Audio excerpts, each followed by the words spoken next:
हाय, good evening. तर ना माझी ना दुःखभरी कहाणी पूर्ण ऐकून घ्या, म्हणजे तुम्हाला कळेल की मला नेमकं माझ्या चेहऱ्यावरती तुम्हाला टेन्शन दिसतच असेल की नेमकं टेन्शन कशाचं आहे. आज बरं का मला माझ्या मैत्रिणीने कॉल केला. मला वाटलं माझं सुख दुःख कशा चालल्यात, उन्हाळ्याच्या सुट्ट्या हे विचारायला कॉल केला असून. तुम्हाला माहिती तिने काय केलं? मला म्हणते की हॅलो. मी म्हटलं हां बोल.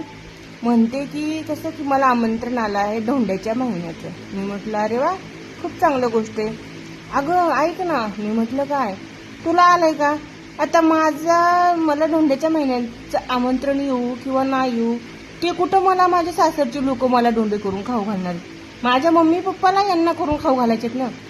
हे दुःख आहे माझं. तुम्ही सांगा आता मी काय करू? तिला म्हटलं बाई आजकाल रिवाज नाहीये सुनाला धोंडे करून खाऊ घालायचा. जावायला कोणी पण खाऊ घालते. हे दुःख आहे माझं.